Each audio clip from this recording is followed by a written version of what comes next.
seeing some movement. Yep, something's moving across the screen right here.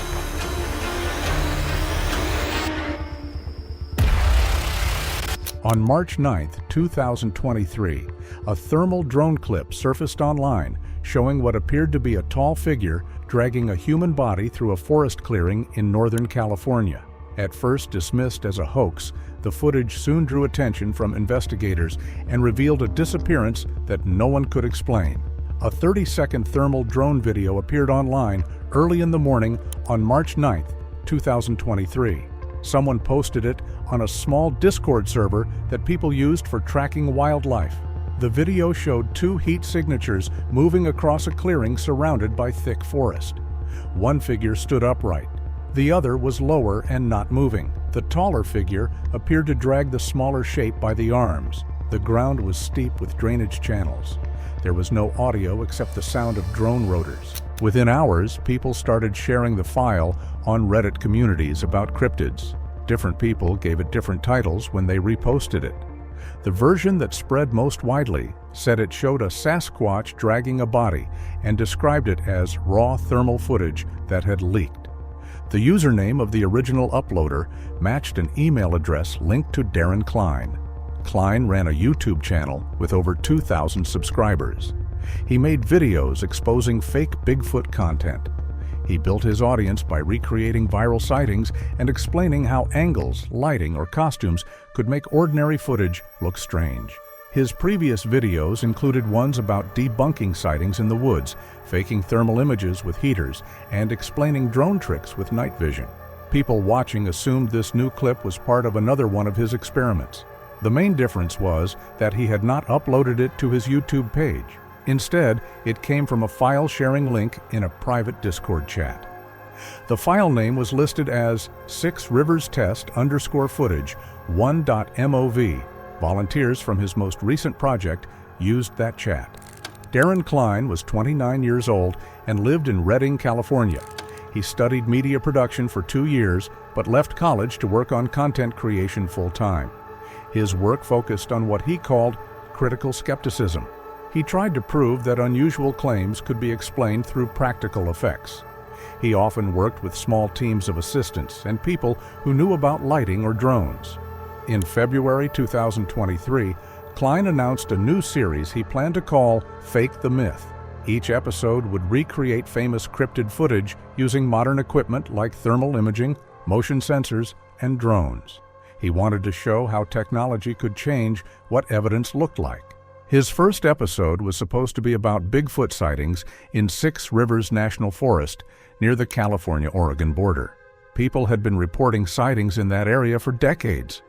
The forest was remote and did not have much park supervision. He recruited 2 local volunteers through a filmmaking forum. One was Eli Ward, who was 23 years old. Eli had taken drone technology courses at a community college, but dropped out. He owned several custom-built drones and had done freelance aerial mapping for forestry contractors. He joined because he heard Klene needed help testing thermal sensors. Friends said later that Eli saw it as a way to build work samples for technical jobs. The other volunteer was Maya Rourke. She was a friend of Darren's who handled lighting and site coordination. The group planned to film over 3 nights. They would use heat pads and heavy clothing to create shapes that looked like creatures on camera. Planning notes that people later found in a shared Google Drive folder showed their setup. They planned to use one stationary thermal camera on a tripod and one drone flying an automatic grid pattern. Actors would walk along preset paths while carrying heat packs to make tall, uneven shapes on thermal cameras. On the second night, March 8th, weather reports showed temperatures in the mid-40s Fahrenheit with patchy fog along river valleys. The crew camped near an unpaved service road known as Mile Marker 12, several miles north of Willow Creek. Cell phone service was weak but worked near ridge lines. At 9:15 in the evening, Klene launched the main drone for calibration. GPS logs that online users released later showed a standard grid flight that lasted 23 minutes. He then recorded several controlled tests with Eli acting as the creature while Maya marked timing on a notepad. Around 10:30 in the evening, the group had a disagreement about battery usage. The portable generator was running low on fuel. Eli wanted to save power for transferring data. Klene wanted one more test before the fog got thicker. According to things Maya said online later, the argument ended with Eli packing up his controller case and walking back toward the vehicles. At 11:05 in the evening, the group's internal chat showed its last message from Eli. He said he would head back first and told them to save battery for the outro. Maya remembered seeing his flashlight move down the slope and disappear. The timeline of events that night went like this. At 9:15 in the evening, the drone calibration flight finished. At 10:30, the argument about the generator happened. At 11:05, Eli left the site and sent his last message. At 11:40, the drone battery was at 22%, and Klene started a final flight manually. At 12:10 in the morning, the flight log showed the connection was lost due to signal obstruction. At 12:18, the drone returned automatically to where it launched. Klene later told viewers in a short community post that all usable footage had been stored and backed up. He said it would be edited for an upcoming video. He did not mention anyone missing. 2 days later, an anonymous user with the handle river_heat posted a download link to the Discord group that had been organizing props and location details. The message only said to look closer at a frame glitch at 2:06 in the morning.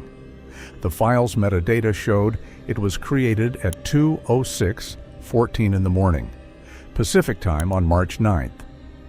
That was almost 2 hours after Klene said his last flight ended.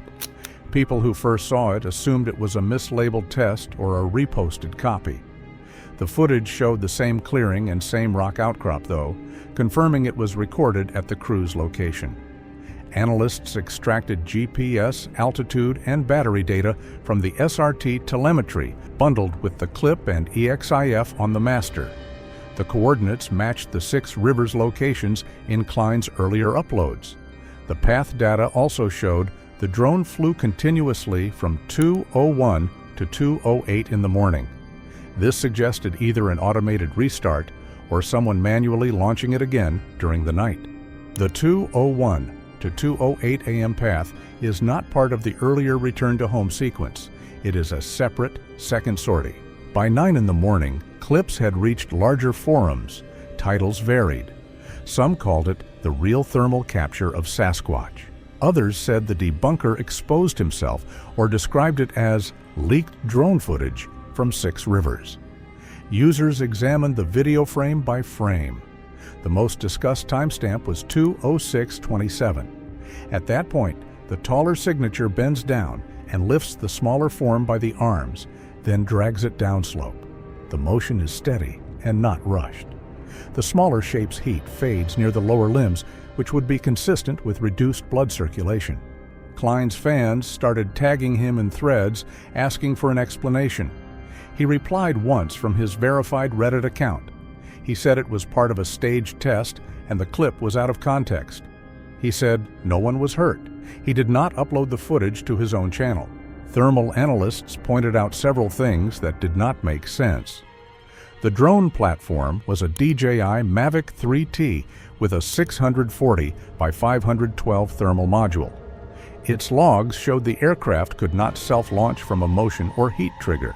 It needed either a manual command or a queued scheduled mission. Telemetry indicated the 2:01 a.m. flight began roughly 150 yards north of the original launch point. Battery data read as a fresh pack, meaning the system had been repowered and a new battery mounted before takeoff, at odds with Klene's earlier claim that the generator was shut down for the night. In later uploads, viewers noticed a brief light bloom in the upper corner of the frame between 2:05:42 and 2:05:45. It might have been a reflection from the drone's housing. When people increased the contrast, a second moving shape appeared faintly behind the main reflection. The outline appeared broader than a typical human profile, with an irregular thermal signature showing a cooler core and slightly warmer extremities, consistent with dense insulation, fur or layered fabric, plus humidity angle artifacts common in thermal imaging. A comparison that Reddit user OpenXIF posted overlaid known height ratios from Klene's past videos. The smaller heat source measured roughly 5 feet 8 inches when scaled to terrain markers. That height matched Eli Ward within a 2-inch margin. When people contacted Eli through comments, his social media accounts showed no new activity after March 8th. A family member later told a local paper that he had been out on a filming trip and was not back yet. At this point, most viewers still thought the leak was an intentional publicity stunt. Others started compiling a timeline of missing person filings. None mentioned the crew by name during the first week. By March 12th, tech blogs were covering the story. It was described as either a thermal hoax or a crime scene. One asked if the footage was a prank that sparked a real police inquiry. Links to Klene's earlier debunking videos gained thousands of new comments accusing him of making things up or covering something up. Screenshots circulated of private messages between him and moderators. In those messages, he claimed someone had hacked his drive. Image analysis threads kept finding new details. One post compared the heat bloom pattern to that of a large primate, based on limb proportion and stride spacing. Another suggested it could be a man in a ghillie suit carrying an injured partner. No one agreed on what it showed. Local forestry workers later told reporters they had seen a small campsite abandoned near mile marker 12. 2 folding chairs, a tent, and a drain generator battery were there. A half-empty fuel can sit nearby. There were no signs of a struggle, but someone found a controller case with Eli Ward's initials 30 feet from the tent. The discovery brought new attention online. People pointed out that if the drone relaunched automatically, someone would need to be near the equipment to reconnect batteries. If it was manual, either Klene or another person was there at 2 in the morning. Investigators later confirmed that both surviving members of the filming group, Darren Klene and Maya Rourke, were questioned as part of routine procedure. No formal charges were ever filed against either of them, and Rourke later left the project. On March 14th, a higher resolution copy of the footage appeared on YouTube. It included metadata overlays showing exact timestamps, battery level, and GPS readouts. This upload reached thousands of views within 48 hours before being removed for privacy concerns. Copies spread to other platforms. Independent analysts reconstructed the final frame sequence. At 2:06:21 in the morning, an upright heat signature entered the frame from the left. At 2:06:24, a second smaller signature was visible on the ground. At 2:06:27, the upright figure bent down and pulled the smaller body by the arms. At 2:06:33, both signatures moved downslope and the drone altitude ticked upward by about 5 feet, likely a brief obstacle-avoid rise or terrain hold fluctuation. At 2:06:38, there was secondary movement behind the main reflection. At 2:06:45, the feed showed a static and lost signal. This sequence became the freeze frame most shared in articles and discussion videos. It was the first public evidence suggesting that the hoax footage might show an actual disappearance rather than a staged scene. Later walkthroughs noted scuffed duff and short parallel tracks downslope from the clearing, subtle but consistent with a body being dragged rather than carried. By the end of that week, nearly every repost had the same title. It said the footage showed a Sasquatch dragging a human body and described it as leaked thermal drone footage. After the high-resolution copy spread across platforms, online communities started analyzing it frame by frame. A Reddit thread became the main place for data review. Members pulled coordinates, flight logs, and temperature gradients using free software available to the public. People cross-referenced the embedded timestamps with Klene's original posts. They discovered the file was created at 2:06 in the morning, nearly 3 hours after the time Klene said filming ended. That difference became the starting point for what viewers began calling the timeline gap. A user named Data Anchor compared the leaked GPS data to the model's standard flight radius. He confirmed that the drone had lifted from a slightly different location, roughly 150 yards north of the original camp. The coordinates matched the ridge overlooking a narrow drainage channel leading to the creek. The metadata also showed a full battery charge and normal system temperature. This meant the drone had been reconnected to power before flight. The battery had not been low or overheating, as Klene said earlier. Within 2 days, a small group of tech-savvy volunteers released a detailed spreadsheet listing all recovered values from the file. One column marked user interaction time contained a hidden string reading 2:01:09 Pacific Time with a note saying manual input detected. It suggested that someone had physically tapped the drone controller or mobile interface at that moment. As the discussion expanded, someone found a missing person alert that had been sent to local rangers on March 15th. It listed Eli Ward, last seen on March 8th near mile marker 12, wearing a gray jacket and hiking boots. That information linked the footage to a real person rather than a simulation. Shortly after, a volunteer surfaced Eli's public Strava activity, auto-synced from his watch. The track and heart rate data run until 1:43 a.m., when both stopped suddenly. Investigators noted the drone's 2:01 a.m. launch occurred roughly 18 minutes after the watch data stopped. When both data sets were put on a graph, the path of Eli's last recorded movement ran parallel to the drone's flight coordinates for roughly 6 minutes before both signals ended at nearly the same GPS point. That alignment convinced many that Eli had still been in the area when the drone relaunched.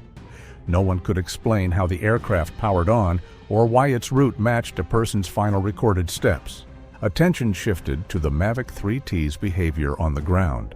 Technicians noted its sensors can wake displays or prompt a pre-flight screen if powered and jostled, but they do not command liftoff. Recreations showed sudden temperature or motion near a stowed powered aircraft could trigger a brief wake, yet a manual input or a scheduled mission was still required to launch. That narrowed theories to two. Someone on site executed a manual or scheduled launch, or a watchdog reboot resumed a queued mission after power was restored. A pure motion-triggered takeoff was ruled out by technicians. Discussion threads are divided into camps labeled manual launch, automatic wake, and staged upload. Each tried to account for the 2-hour timeline gap and Eli's disappearance. By mid-March, analysis reached single-frame detail. At frame 1842, viewers isolated a partial reflection at the edge of the screen, likely from a wet surface or metallic object. When the brightness curve was flattened, another motion trace appeared behind the reflection. It moved independently from the main heat signatures. It was broad-shouldered and irregular. The central temperature zone was colder than the surrounding outline, which would suggest dense surface coverage, such as heavy fur or layered clothing. A user compared the stride length to known human walking data. The ratio of shoulder width to leg length did not match typical human proportions. Other users said that sensor flare or double exposure could create the illusion of a second figure. The debate produced hundreds of diagrams, overlays, and simplified motion maps. But no one agreed. Around the same time, screenshots from a private Discord channel appeared. The messages were supposedly from Klene's project group, dated March 8th through 9th. In one, Klene wrote at 1:48 in the morning that the battery was still dropping and something was moving near the creek. He said he was staying up until the signal cleared. A later message at 1:52 in the morning said he was getting interference again and could not lock the GPS. The final message from the thread simply said that movement was registered north of camp. The authenticity of these logs could not be verified, but the timestamps matched the period when Eli's smartwatch last recorded movement. After the leak, Klene deleted the entire Discord server and restricted comments on his public channels. On March 18th, a local newspaper quoted an unnamed ranger from 6 Rivers National Forest, confirming that a missing person search had been conducted near mile marker 12. The ranger declined to give details, but mentioned thermal imaging provided by civilians. 2 days later, a partial copy of an internal incident report appeared anonymously on an image site. A redacted header and cropped pagination were visible. The text stated that a subject was located in a drainage basin. Human remains were present and partial, consistent with scavenger activity. Evidence of animal hair contamination was noted during recovery. No name was listed, and the document did not specify whether the remains were identified. Independent reporters tried to verify the leak, but the Forest Service declined to comment, citing ongoing analysis. Under growing pressure, Klene held a short live stream on March 21st. He spoke for 12 minutes, appearing tired and defensive. He said the footage had been stolen from a test archive and repeated that no one had been injured during filming. When viewers asked about Eli, he replied that everyone left the site fine and claimed the missing person report was unrelated. At the 8-minute mark, he insisted the drone's time settings were off by hours due to a firmware error. Viewers noticed a blinking red reflection behind him, consistent with the LED cadence of a DJI controller. Screenshots circulated online within minutes. Following the stream, Klene's social media accounts went private. Several of his older debunking videos disappeared, and comment sections filled with speculation that he was under investigation. There was no official statement confirming that. By late March, volunteers from Northern California's hiking forums organized small ground searches around the coordinates from the footage. They documented their findings publicly. They found abandoned fire rings, discarded food packaging, and a piece of torn reflective fabric. None showed clear evidence of a struggle. Local authorities advised against independent searches, citing rough terrain and wildlife hazards. A spokesperson said that civilian interference might compromise ongoing analysis. Still, new clips appeared daily. Some claimed to show additional heat traces from nearby areas. Most were proven to be misidentified animals or lens artifacts. A few channels compiled all available drone data into a reconstruction video. They plotted every coordinate, battery level, and temperature reading into a 3D terrain model. The path showed the drone descending twice toward the creek before its final loss of signal. Each descent lined up with brief signal spikes in Eli's smartwatch log. At 2:06 in the morning, both devices registered a loss of connection at the same time. The smartwatch log ended with a sharp heart rate spike, then flatline. The drone's telemetry showed sudden pitch movement upward, then complete data cut. Experts noted that such a simultaneous loss suggested close proximity between subject and aircraft, within 20 to 30 feet. On April 1st, a regional environmental blog published an interview with a park employee who spoke anonymously. He described internal briefings, warning staff to avoid speculation about unverified biological evidence. He mentioned that some of the sample bags from the recovery site were marked as hair, non-human, pending lab classification. The same source said the samples were later transferred to a state laboratory in Sacramento, but no results had been released. Officials again declined comment, only confirming that environmental samples were under standard review. By April 5th, online focus moved from analyzing the footage to questioning why no formal statement had been issued. Discussion threads compared the case to past viral mysteries, where authorities held back results while waiting for confirmation. Others noticed that search results for the Six Rivers drone leak began disappearing from many platforms due to copyright or privacy claims filed by Klene. Several mirror sites archived everything before the takedown. The case now existed mostly through re-uploads, Reddit posts, and investigative compilations. Meanwhile, former viewers of Klene's debunking content expressed divided opinions. Some said he had been framed or hacked. Others believed he had captured something real and was pressured to take it back. On April 9th, a short live broadcast appeared on an unverified channel. The stream lasted less than 5 minutes. Klene, seated in a dim room, stated that he would not discuss Six Rivers again. He added that all project files had been transferred for review and that people should stop editing things they did not understand. Before ending the stream, he looked off camera and asked someone to kill the feed. Viewers heard a faint rotor whine in the background, possibly a fan or a drone powering up, before the screen went black. That was his last known public appearance. By mid-April, no additional footage appeared. The official missing person record for Eli Ward remained open but inactive. Online researchers continued to update their compilations, noting that every available data source, including video, GPS, and smartwatch logs, ended within seconds of one another. To date, no conclusive explanation has been released for the sequence captured on the drone or for the presence of multiple heat signatures in the final seconds of the recording. By May 2023, the official search in Six Rivers National Forest had ended. The missing person case for Eli Ward was marked as inactive. Ward was presumed deceased. No public announcement named any suspect or identified remains.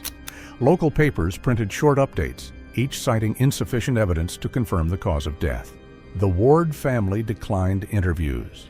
Neighbors in Redding told reporters the family had moved out of state. A short statement posted through a friend's account asked for privacy and requested that online speculation stop out of respect. No new information came from the Forest Service. Requests for the internal report were denied under exemption clauses for active analysis. A spokesperson from the county sheriff's office said that physical material was still being evaluated, but no results were ever published. By early summer, the Six Rivers drone story was no longer covered by known outlets.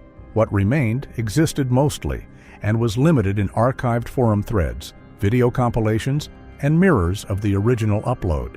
The leaked clip itself continued to reappear under new titles every few weeks. Each version claimed to be the original.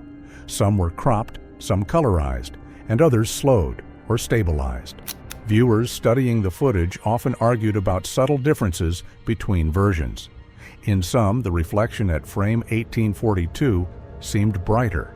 In others, the secondary motion appeared later by a fraction of a second. Analysts who compared compression patterns concluded that nearly all copies were re-encoded and degraded multiple times. This made it impossible to confirm what the untouched file looked like. A small community of independent researchers kept trying to verify the timeline. They built online maps combining public GPS data, ranger reports, and local weather readings. The most detailed compilation was hosted by a small group. They logged every digital event connected to the case. This included the drone launch, the smartwatch heartbeat, and the final server ping from Klene's deleted account. The graph showed all three lines ending within 8 seconds of one another. In late May, a local outdoor magazine published an interview with two hikers who had recently visited the mile marker 12 area. They described intermittent signal loss and battery drain in a narrow section of the ridge. One said his thermal monocular briefly failed to register returns for several seconds, a cold gap likely caused by fog humidity, sensor non-uniformity correction, or angle-to-surface effects. Park officials later said environmental interference could cause similar readings in damp conditions. During the same week, screenshots circulated of a short clip posted to a forgotten side channel. The video lasted 18 seconds. It showed a computer monitor displaying thermal static. White noise patterns moved across a black screen. At the 5-second mark, a faint heat silhouette appeared for 2 frames before fading. Then the image pixelated and cut to black. No sound accompanied the recording. The upload date was April 28th, 19 days after Klene's final live stream. The account was deleted less than an hour after the clip went up. Online users debated whether the upload was genuine. Some said it matched his past equipment layout. Others thought it was a fabrication made to extend interest in the story. No verification ever followed. By June, search teams had stopped returning to the area. Seasonal growth had covered most of the old campsites. Only small items remained in rangers' evidence storage. These included a fuel can, a partial tent pole, and one damaged drone propeller recovered downstream. Occasionally, local residents mentioned seeing private vehicles parked near the trailheads at night. Rangers noted increased trespassing reports, but found nothing suspicious when checking the sites. The Six Rivers footage never disappeared completely. It continued to circulate in private groups and off-platform archives. Each new repost drew temporary waves of interest before fading again. Several amateur documentaries used the material under fair use claims. They paired it with voiceover analyses of digital evidence chains. Others focused on inconsistencies in Klene's explanations. These included his timeline, his missing backup drives, and the vanished raw files from his Google account. In one podcast interview months later, a former collaborator who worked with Klene on earlier debunking projects said he had become withdrawn after the incident. According to her, he avoided public contact and refused to discuss anything involving Six Rivers or drones. By late 2023, only a few details remained uncontested. The leaked file was real and originated from one of Klene's drones. The timestamps aligned with the period when Eli Ward went missing. The drone and smartwatch data ended within seconds of each other. Everything else stayed unresolved. Researchers reviewing recovered logs often quoted the same technical note that circulated from early discussions. In the final recovered frame, 2 heat signatures remain visible. One was prone, one standing still. The second figure moves first. No one has confirmed what the second figure was.